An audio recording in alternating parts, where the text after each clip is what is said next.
I'm going to let everyone in. Okay. All right. Welcome everybody. I see we have a few judges have joined us. A few people from, I think we have a few Houston people. We have a few HEC people, and we have a few Edinburgh people. So it's wonderful to support all of our winners today. This is very, very exciting. Thank you. Thank you all for being here. And just make sure I don't have anyone in the waiting room right now. Okay. So with that, just as a reminder, as we get started today, this is the awards showcase for the 2022 Going Beyond Awards, celebrating our winners from Edinburgh Business School, HEC Montreal, and the SHARE program from the Are you joining? No problem. Just as a reminder that as participants, if we can have everyone muted if they're not speaking, and we do welcome questions in the chat. So please feel free to activate that. This is a recorded session. So those who can't join or those who wish to share the recording are welcome to do so. For the agenda today, let's see here. We're just going to begin with, of course, our welcome, and then we're going to start with our introduction from GBSN and EFMD, and then a few words as well from one of our judges, Howard, who so graciously is here to say a few words as well. We're going to jump right into our first place presentation, then second, then third, and then at the very end, we hope we have time for a couple Q&A, especially from those from schools who had some questions. Feel free to put those in the chat. We will address them at the end. And we will ask you to unmute, or if you don't want to unmute, whatever you're comfortable with. But with that, I want to invite Dan and Matthew and Howard and Magda. I don't know if you want to say a few words as well, but to please take it away. Great. Thank you so much, Maddie. I'll start us off if that's okay.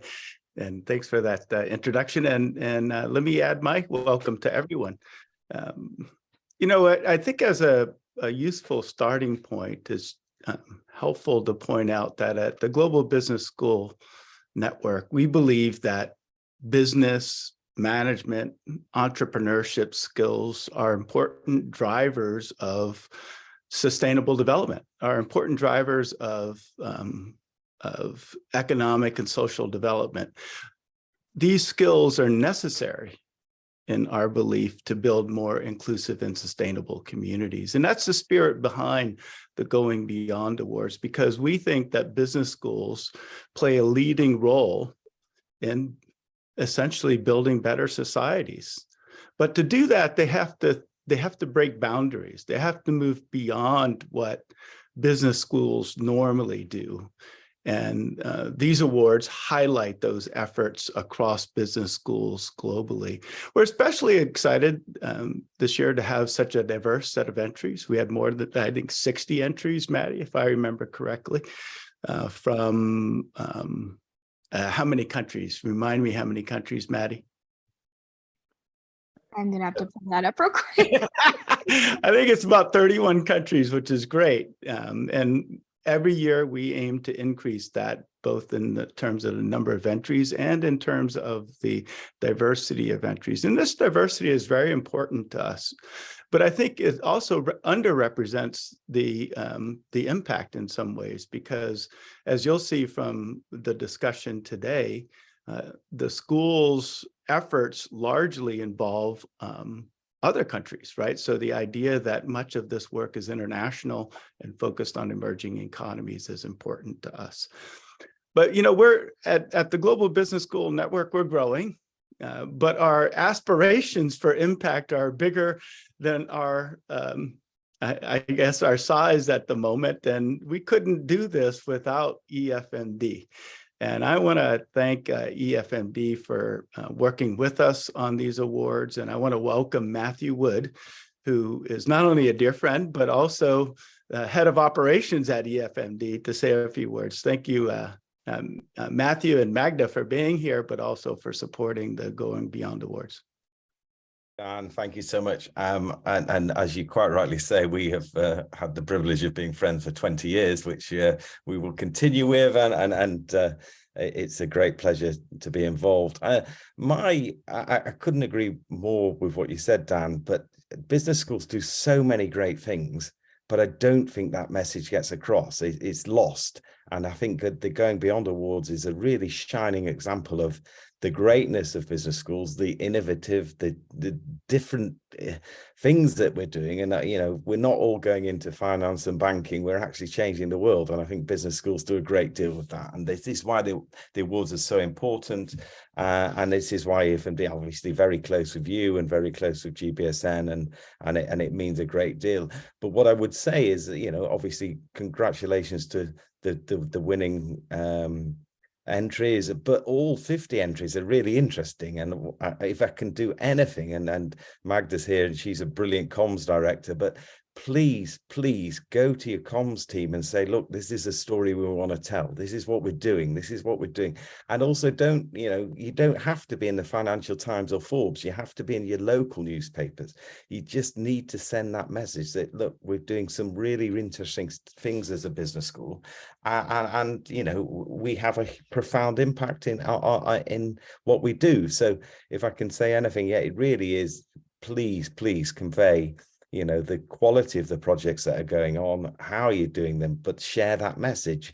My dear friend Howard's on, so Howard and I talk each week, and every Wednesday we talk about, well, we try and fix the world, but we also talk about rugby. But he's as a judge and has seen some remarkable cases, and I'm sure Howard will say a few words. But yeah, no, I mean, we're thrilled to be involved, absolutely delighted with but let's enhance the message of the awards, and let's just get out that business schools do so many different things for society and society's impact, and it's very important. So Howard, over to you, my friend.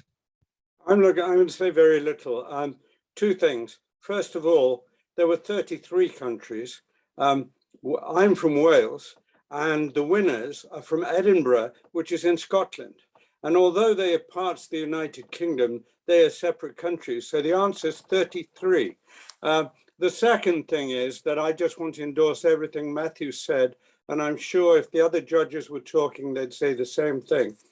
The point about meaningful impact is not just meaningful impact to business, it's to business, government, and society. And all the ones I read reflected that concern and show the pivot in our students towards wanting to do things that are completely for society as a whole and for inclusivity, instead of focusing narrowly on whether they get a damn good job or measuring their success simply by the salary they get when they emerge from a business school. So I'd like to thank all the people who sent award entries. I read them all. I thought they were a testimony to the quality of work that's going on, and I endorse everything that Matthew and Dan has said. And I've known Dan longer than Matthew has known him. I've known him since he was a little lad running around in Tampa, Florida. And that's the end of me. Thank you very much for the opportunity. It was a great pleasure. And so I'm delighted to hear from the people who wrote these awards, and particularly the 3 best entries. So thank you. Well, no more from me. Thank you, Howard. Thank you all. At this time, I would like to invite our team from Edinburgh Business School. I'm going to spotlight you. 1 second. I am not as fastidious as some of my colleagues, so I do apologize. Sharon, I believe, is Angus here? I certainly am. Wonderful. All right. Angus, it's wonderful to have you here. And Sharon, I believe she's here as well. So at this time, I would like to invite you to share your screen and begin your presentation. Thank you so much. Yeah, I think I can't share the screen unless you're not. So There we I'll go. just give it a go. I'll just give it a go right now. Thank you. I'm afraid I'm leaving Sharon to do the technology. No problem. Not a problem. Can we all see the screen? Yep, it looks wonderful. Brilliant. Fantastic. Excellent. Thank you. Well, thank you very much for the award. I was smiling at comments that were made earlier by Dan, Matthew, and Howard, because having recently moved to Heriot-Watt, which is definitely a non-FT ranked school, but does such wonderful work, I think we need to look beyond very often some of the usual suspects to see where real impact occurs. And I think there are very interesting things that institutions such as Edinburgh Business School at Heriot-Watt University do that the business school community needs to take into account. And if we move to the next slide, Sharon, I just want to start walking you through. We're going to do this as a double header. I'm going to walk through the first couple of slides, and then Sharon's going to really go into the detail about this particular scheme. But I think for me, the word authenticity matters enormously, about being authentic to your mission. And our mission very much is a long established legacy of transforming lives and of contributing to society. So the university in its original form was a mechanics institute. It was originally the first mechanics institute in the world, established really for people in work, for the early stage, relatively early stage of the Industrial Revolution, for training skilled workers. And that legacy has continued for 200 years.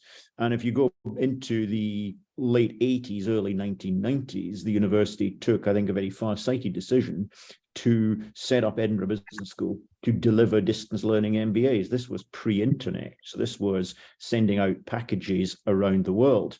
We've been running an MBA ever since then. We've got over 21,000 alumni globally, and I'll mention a couple of them in just a second, but what really matters is that this is a scalable delivery model. We have currently more than 10,000 active learners at any one time studying on the program, and the key is about delivering affordable, accessible education wherever the demand comes from. Sharon, could I have the next slide, please? And we are a quality institution. We might not have accreditations yet. We definitely are not, as I said, that top FT rank type school. But you look at where our alumni come from. Those of you in the UK will certainly recognize Chris Whitty, the Chief Medical Officer, very much responsible for guiding the UK through the pandemic. Former Prime Minister of Somalia, significant business leaders in global corporates. In other words, we're dealing with people amongst those 21,000 alumni, many of whom have gone on to great things. Our alumni network is to die for, and they are very willing to give back into the program. Can I have the next slide, please, Sharon? And let's say a little bit about the program. It's got three elements to it. You can either study completely independently, independent distance learning. You can study on campus, for example, Dubai, Malaysia, where we have campuses, or you can study in conjunction with approved learning partners. So it's a very flexible, it's a bit like we're a bit like the Ryanair.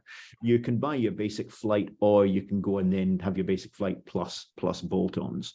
We are very sensitive to market price conditions, so we vary around the geographic location.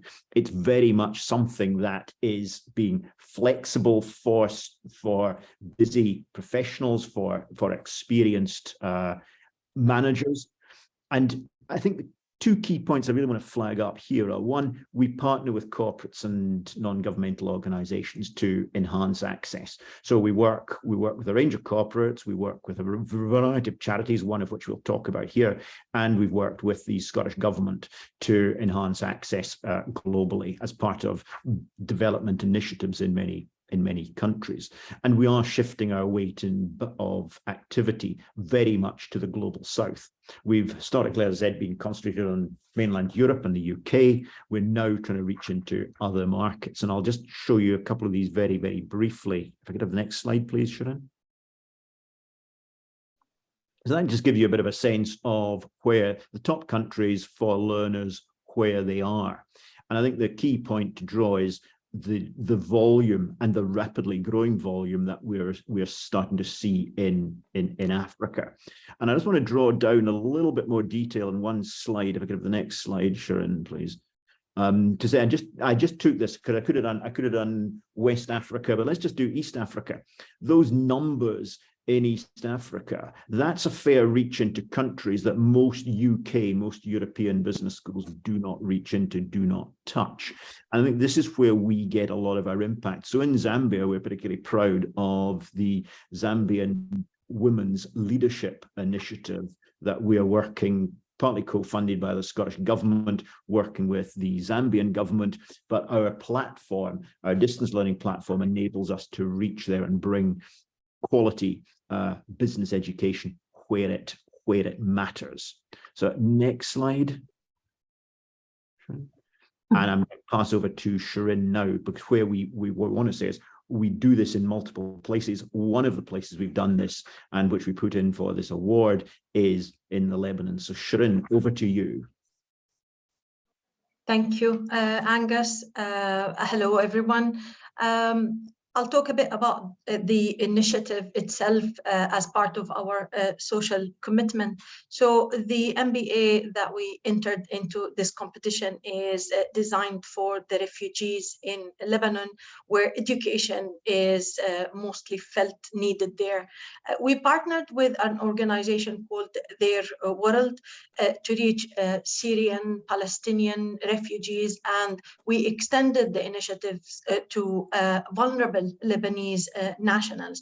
So we recruited our first cohort in 2020 in the middle of the pandemic, and it was 20 candidates out of more, of course, than that number. It was the multiples of it, and it was awarded based on the need and the merit, and also taking into account where those students are going to be using the MBA and how they're going to contribute and give back to their societies. We were able as well to provide those students with the ability to study the MBA program either entirely in English or entirely in Arabic, or a mix of both. And we were pleasantly surprised to see how qualified those students are, that the majority of them then transitioned into studying only the English material. Of course, the study was financed by Their World and Edinburgh Business School, which resulted that the students, they don't pay any fee, and we also provided them with tablets, and we covered the cost of all assessments and all learning material. So our offer, and I want to also to cast some light into those students' stories. So the ratio for the first cohort that we recruited 2 years ago is 7 females and 13 male, 35% female. And we were really very pleased with the results that those students, they showed early on. So in the very first year, when they sat their accounting course, their pass rate was an incredible 83% in comparison to what we see on the global rate among thousands of students at the rate of 65%. And I'm really pleased to see that 5 of the 20 students cohort, they were able to fast track their progress, and they are graduating next month. And we're celebrating one of them to come to Dubai to graduate in person in a graduation ceremony that our executive dean and our principal of the university are going to be present there. 2 out of the 5 students, they are graduating with a distinction. The picture that you see to the right, it's the students in the middle of COVID collecting their tablets and some learning material. And the picture in the middle of the slide that you can see, this is for Nahid Mansour. Nahid is a Palestinian refugee living all her life in a refugee camp in Tripoli. And she is one of the 2 students who's going to graduate with distinction. And throughout her study, Nahed has seen her MBA as a means that she's taking control of her life and getting more tools and getting better equipped to further develop the work that she does, actually her humanitarian work with the international non-government organization that she works with. So she works in a capacity of a project manager supporting vulnerable Syrian and Palestinian refugees. She's up to great things, which is fantastic to see, and she's looking and exploring opportunities to complete her PhD in political and humanitarian studies that will hopefully empower her to do greater things and advocate for her community. The gentleman that you see his picture here, Orwa Tayara, he is one of our students. He is yet to continue his last course, hopefully by spring 2023. And Orwa had always shared with us that he lived for 8 years in Lebanon as a refugee before he fled his home country, Homs in Syria. And he never imagined that it's a possibility that he can put further education into his tool, skill tool, that he can enhance his chances. And he's looking forward to graduate so he can continue impacting on his own society. Of course, as you would expect, this encouraged us to continue the commitment, and this is our looking forward. Our second cohort, I had the pleasure of meeting them, albeit virtually, in September 2022 to welcome them to the induction program of the MBA program. And I'm pleased to see that the female percentage had increased. So we have a 40% female. Some of the people that you see in the picture here, the lady at the top right of the slide. I'm not going to go through them all. I'm conscious of time, but you can see here Hanadi Alou. She's a 28 years old Syrian lady. She has an IT degree scholarship that was awarded to her from Spark. She had two traumatic events. She was wounded actually during the war, and she lost a 3-day-old baby. And she works as a social and a women's program manager for an institution called Damna. We were very pleased to empower her further and award her the opportunity to study with us the MBA program. It's a mix of Lebanese, Syrian, Palestinian nationals who, without this scholarship, they are not empowered enough that they make a difference in their communities. This time we have enhanced our offering to our students, so we are clubbing it with a further study skills sessions, some online workshops and learning support. And we also gave them a free access to online revision sessions that they can join our global cohort as they prepare for their upcoming assessment. And their first assessment, fingers crossed, is next month, December 2022. And that's the end of our presentation. Thank you very much. Wow, thank you so very much. And just as a reminder to everybody, you are welcome to ask questions in the chat. We will be addressing those at the end, and I'm just pulling up my screen here. Let's see here. All right. So at this time, I want to invite Luciano. I don't know if you have anyone else with you, but Luciano for sure, from HEC Montreal with the Seed Network. I'm going to stop sharing so that you can start sharing. Sure. And thank you everybody for being here. Yeah, so now I don't, now it's working. Okay, there we go.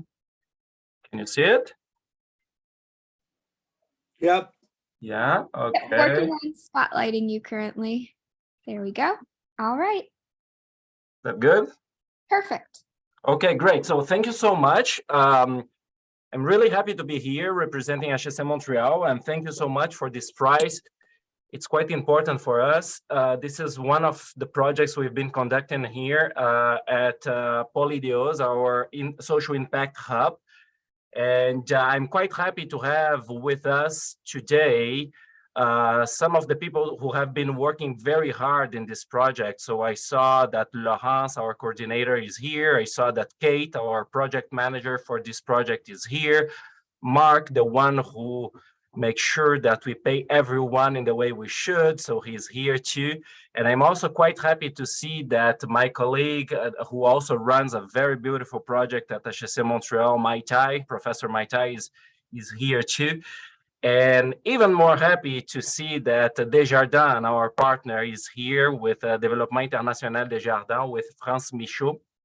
So I'm going to be glad in the next 10 minutes to present you what we've been doing, what we've been trying to build together in the last 5 years. So here you can see what we would call a cross-sectoral partnership. And this was the ambition. So what we do in the center, in our social impact hub here, is that we really try to go beyond teaching and research, and we try to go into impact. But we try to do impact without abandoning or forgetting about teaching and research. So what you're going to see is that, yes, we try to go to impact, but integrating teaching and research. And this is kind of the recipe that we've tried to put together. So our projects, they are usually built with the leadership of HEC, our business school here in Canada. We are in a francophone part of Canada.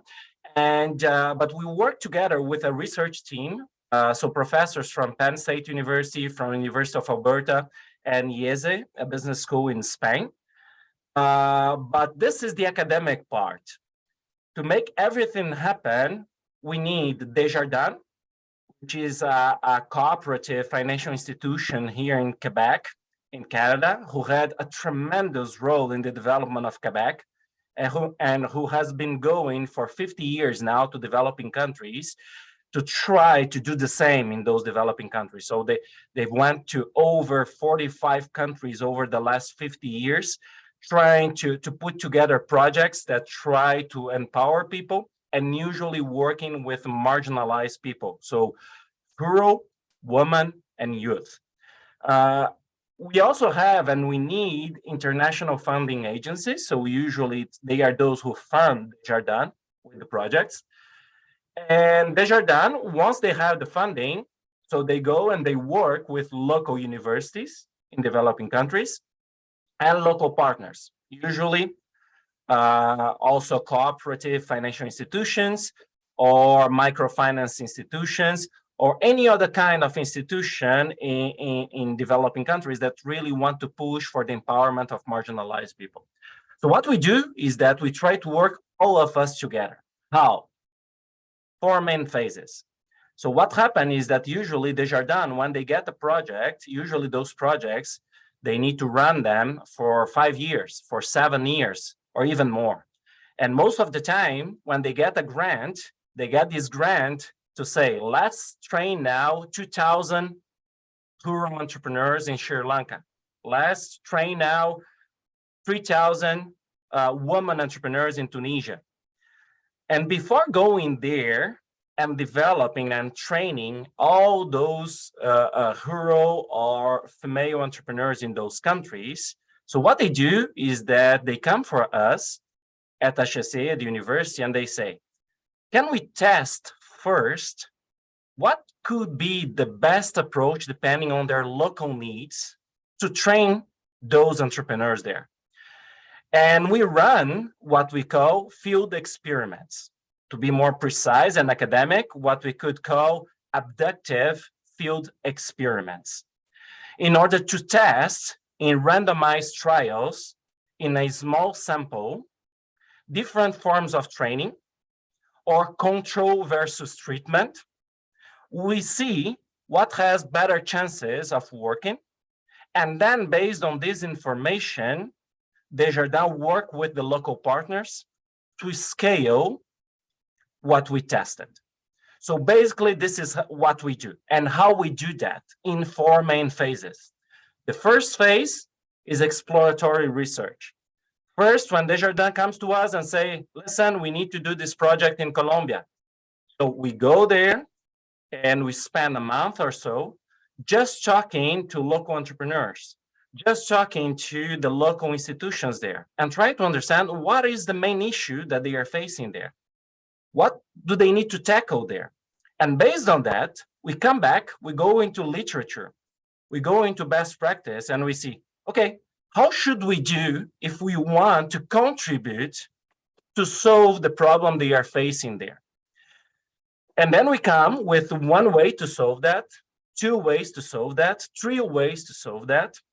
And then we go to what we call phase 2, design of training programs. And then we co-construct with local partners training approaches in which we're going to train those local entrepreneurs according to 1, 2, or 3 of those ways that we saw that could eventually work. Once we have that, we do train of trainers because we're going to have local trainers to deliver that. We do pilots, so we try those training options on the ground. And then we are ready and we can go to phase 3. In phase 3, we are the delivery of the training program.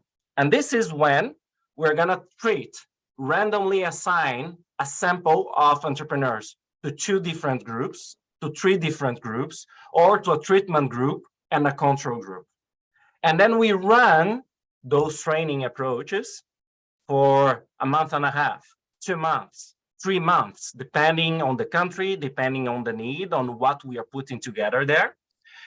And we measure what happens in terms of what we want to achieve in terms of result.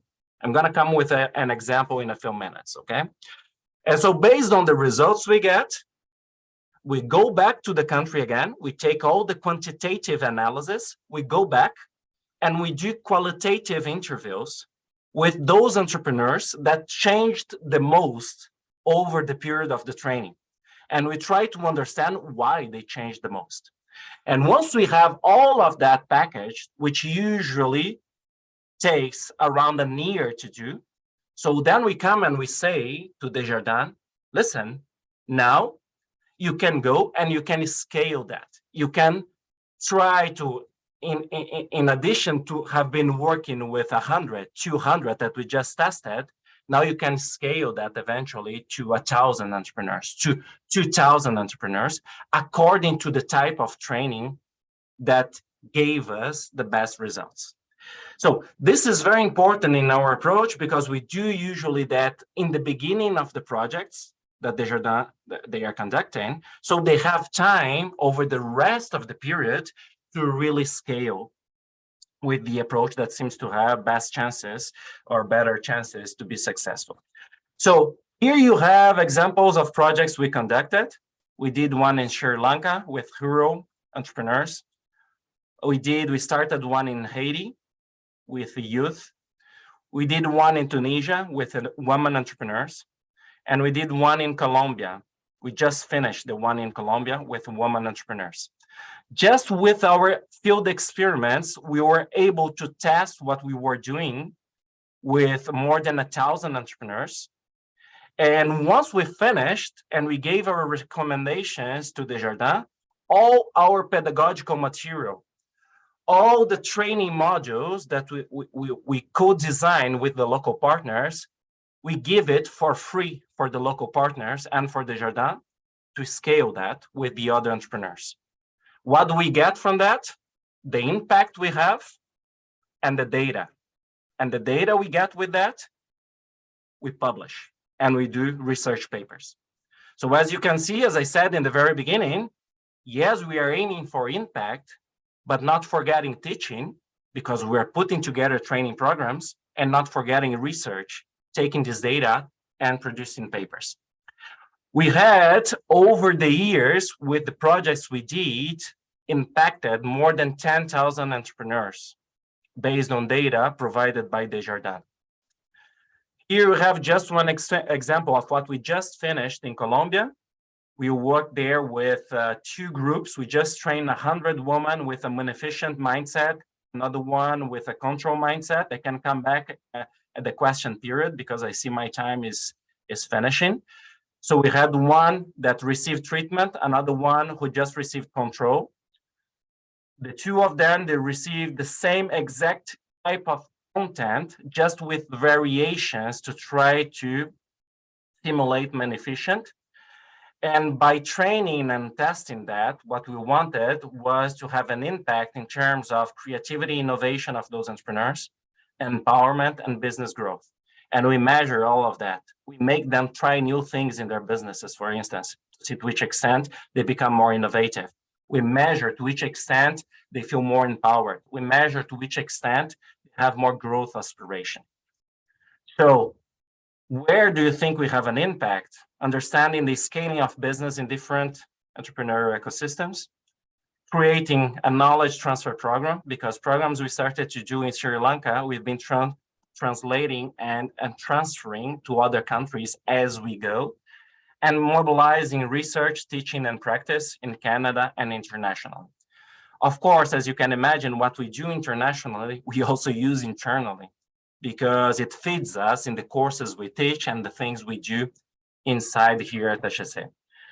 What is coming next? We have a project approved with Desjardins and Global Affairs Canada for 5 years, starting January 2023 in Haiti, in which we're going to have multiple axes of intervention, train women and rural entrepreneurs, reinforce capacities of local promoters and of entrepreneurship programs, reinforce capacities of 2 local universities. We're going to help them to create two chairs of research that will try to do the same that we are doing, but locally, and train women managers of financial institutions. We have projects in the oven right now to happen in Senegal, Morocco, Ivory Coast, Benin, and Bolivia. So here, just to finish, a few photos of the project we conducted in Tunisia, lots of stories, and the one we just finished in Colombia. So on that, thank you very much once again for this prize. I think it's a very important one, and I fully agree with your speech at the very beginning. I think us as business schools, we need to play an important role for society transformation. And this kind of prizes, they make us shine, I would say, in our university. So thank you very much. Thank you. Thank you so much, Luciano. And I'm just pulling up my screen here. Let's see here. All right. All right. We are right on time, which is wonderful.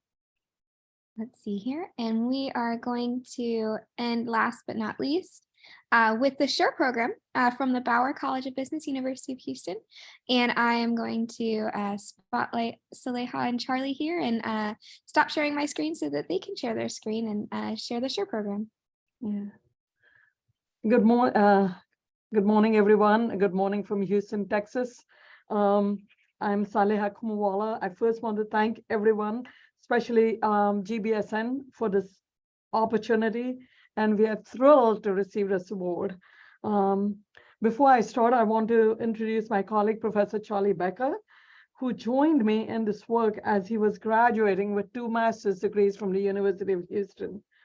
Instead of joining a big oil and gas company and making all those big bucks, this program changed the trajectory of his career, and he really wanted to make a difference in the world and just joined me as a TA.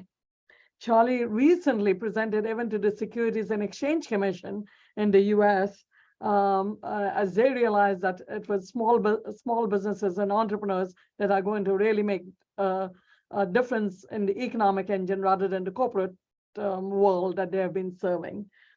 We also have with us Dr. Esther Bailey, who is here. She was also my student and has now joined me in this program. So the program has just really changed trajectories of my students, and they have in fact changed the life of a lot of people. The SURE program, what is the SURE education model? It connects UH students, under-resourced entrepreneurs, and Houston business experts for a singular educational experience and unmatched community impact. Our goals are twofold. We want to train students in the human-centered skills they need for the marketplace today, and to economically empower entrepreneurs in under-resourced communities right here in Houston. Why do people participate in the SURE program? Why our students? Why the community? Our students receive real world experience. They develop all the critical skills that are needed. They develop empathy, experiential learning, critical thinking, communication, leadership, what the marketplace needs, and they earn course credit because it's a 3-hour credit course that they register for. And each of them consult with 5 local entrepreneurs. So we have flipped the traditional project-based learning model. This is 1 student with 5 entrepreneurs. The entrepreneurs in turn receive a world-class business education, one-on-one consulting from students and experts, and they build key professional relationships. They not only get education at a world-class university, they come to campus, sit in the classroom with our students, and they also get exposure and relationship with executives. And by doing so, they each create a granular, tailored business plan. And the business community, they receive opportunities to make a material difference in the local community by contributing expertise and resources. Diversity, education, and inclusion is a cornerstone of our program. And what makes SURE different from similar initiatives? Well, I've already told you about Charlie and Esther, 2 students from my class that have changed the trajectory. Charlie, take it over, and now you can tell about the rest of the world that you have impacted. Thank you, Dr. Humbala. So, first of all, it's an honor to be presenting alongside these other 2 programs. And I wish I could see every program that applied, but what sets SURE apart is that first, as Dr. Humbala mentioned, it flips the traditional experiential learning model. A lot of times when you hear about experiential learning, it will be a group of students working with a single company on something like a case study or a marketing plan or a data analytics project where they get some kind of sterile data set or idea that they are workshopping for a large corporation or nonprofit. And so in ours, we flip it where every student is working with, up to 5 local entrepreneurs. And so each student has clients that they are beholden to. And so it's also embedded in the curriculum as a 4-credit course. A lot of the programs that we try to benchmark against working with entrepreneurs are basically doing it as a club or as a service project, but this is a 4-credit course that students take in order to work with these entrepreneurs. Both the students and entrepreneurs have access to as many as 80 professional mentor volunteers. And so we have several different groups of professional mentors serving different purposes. We have accounting and finance mentors for the entrepreneurs to go to, and general business mentors for them to review their business plans with. Then we have subject area experts for students to fall back on when the entrepreneur has a question that the student can't answer. And so these combine for unrivaled breadth and depth of interventions. So because of the way we built the program, we built it to benefit from diversity of people and inputs. And so the more different types of people that we get into this program, the better it does, because it's built around giving them exposure to one another and working closely together. And what this has allowed us to do is to work with many different types of entrepreneurs at scale to improve and grow their businesses.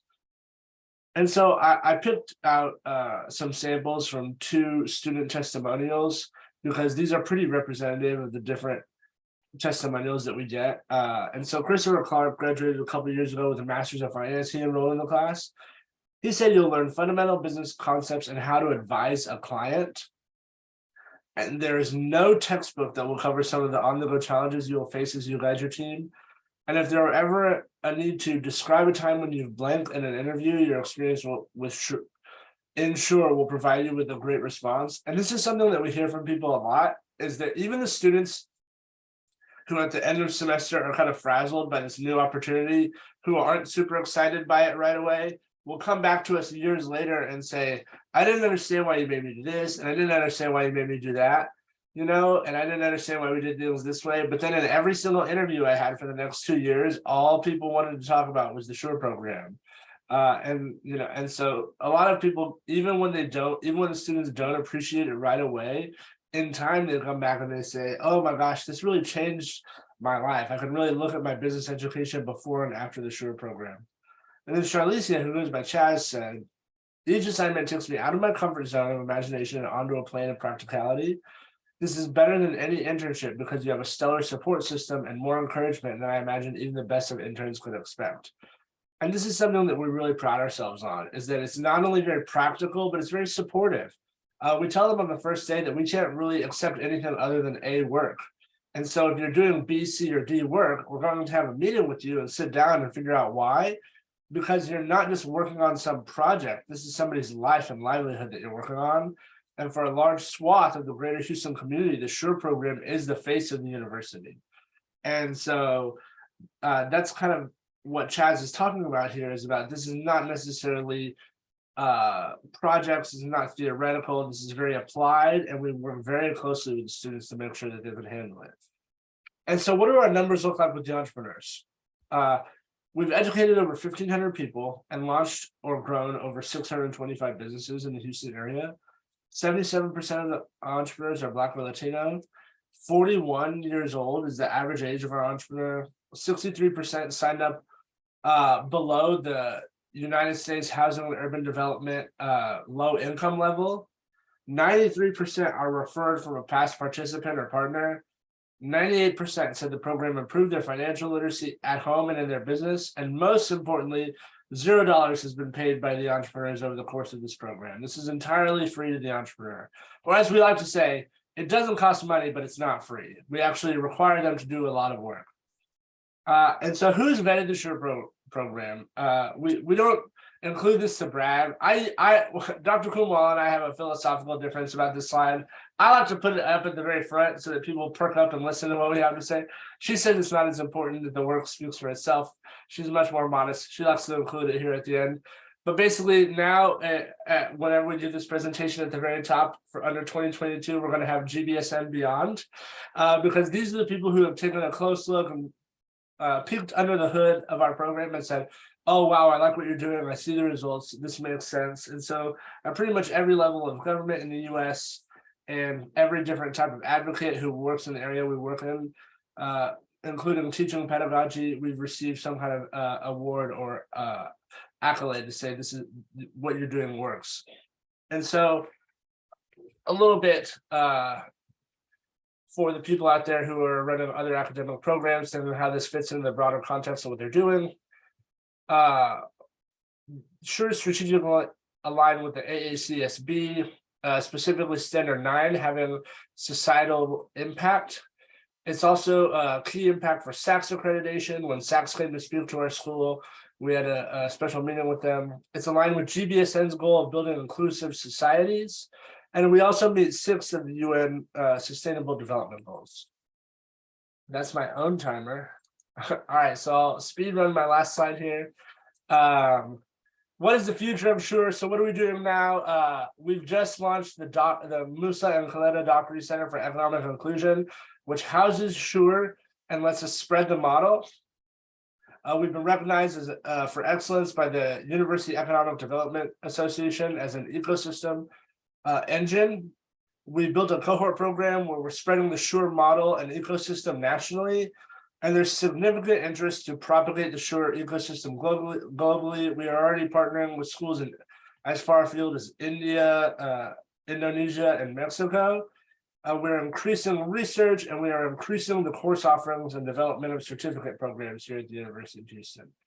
And so thank you for this. Again, it was an honor. I'm so impressed by the other programs, and I'm so thrilled that we got to share this with you here today. If you have any questions, you can go to bauer.uh.edu/CEI.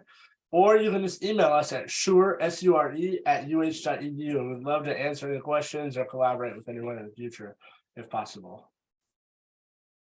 Thank you, Saleha and Charlie. At this time, we still have 10 minutes left that we have reserved for any questions that participants had regarding these programs. Or Dan, I know he always comes with questions as well. So if you're comfortable, please feel free to unmute yourself and ask, or just throw them in the chat. We'll wait a couple of seconds. Well, I'd like to start us off if I could. Sure, please. In fact, I have one question for each group. It's the same question, but I suspect the answers will be different. In my experience, nothing worth doing is easy. right? So here we have three great examples of things that are worth doing, but they weren't easy, I'm sure. I'm wondering if we could just go quickly through each of the programs, starting with Angus and Sharon, and then going to Luciano, and then Charlie and Saleha. And if you could just pick on one thing, maybe it was for example, Angus, maybe it was the technology or access to technology, or the need for more relevant curricula. But if each one of you could pick on that one problem that you thought was particularly challenging at the beginning that you had to solve, and give us a little bit of insight into how you solved that problem, I would really appreciate it, because part of our goal is to make sure that others know that this is possible, right? So Angus and Sharon, what was that one thing that you had to solve going into doing this program?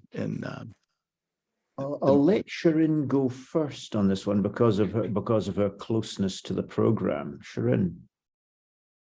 Yes, sure. Thank you for the question. I think it's the technology and access of those individuals to technology.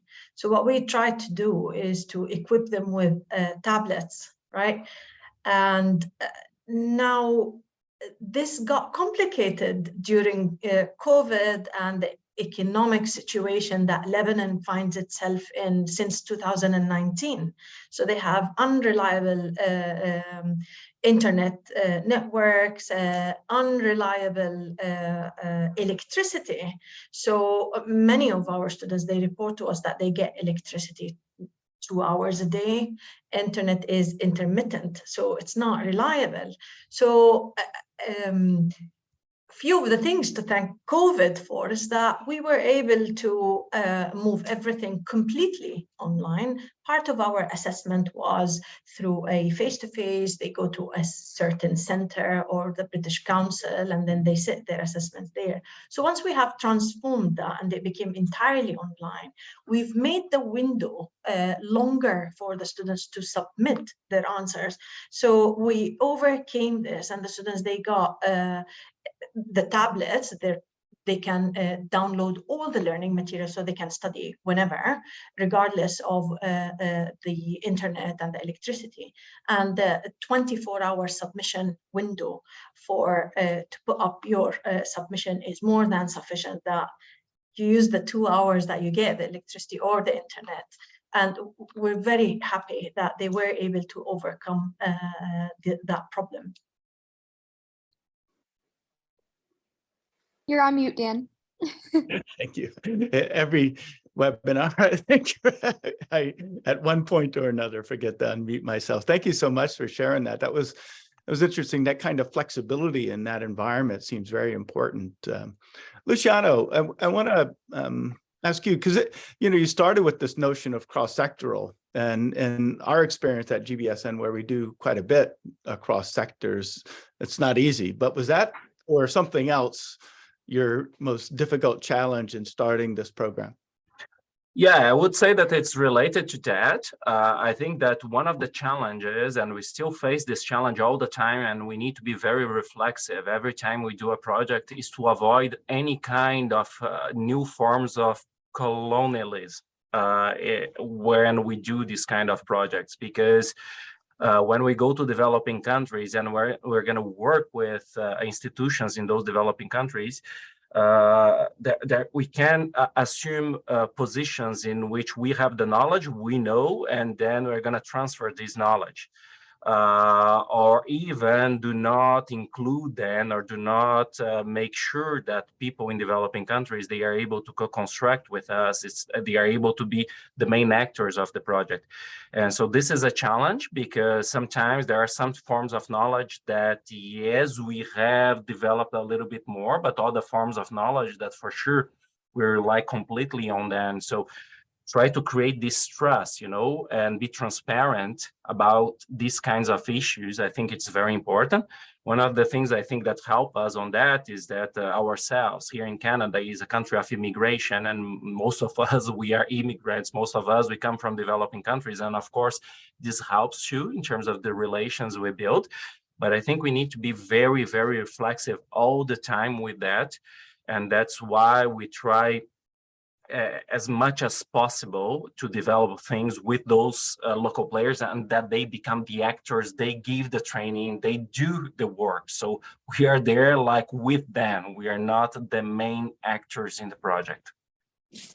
Yeah, such an important part of the work that all of us are doing in international development, and it's about empowering people, right? And that's what business schools, I think, do best in general. So thanks for sharing that, Luciana. I think Charlie, with all due respect, I think we got to go to Saleha for this one because the program has been around for so long. Right? Saleha, what was the biggest challenge, the biggest problem you had to solve in getting SURE started? Oh, you're still on mute, Saleha. So thank you for the question. Since the program is completely free for the entrepreneurs, you can walk into our program without a paper or pencil, and we give you everything from educational materials, including food. We provide breakfast, a warm breakfast in the morning. Our program was on Saturday mornings. They'd come to campus, provide them with a breakfast as well as lunch. It was hard to convince people that this is very important and get the corporate partners and everybody else to fund. But once we got that rolling, then and then as the program grew, the other challenge was trying to find capacity, which helped when both Charlie and Esther said we're going to change our trajectories, and that sent such a big signal to the administration that they needed to support us. Plus, of course, we flew, we AACSB as well as SACS and so on. So funding resource was my first challenge, trying to get funding. I started with absolutely nothing but my husband's money, the best loan you can ever get, where you don't have to repay, and then it went on. So it really, the program spoke for itself, and we were able to get the resources we need, and we have the bandwidth that we need, and we are growing. So thanks for that.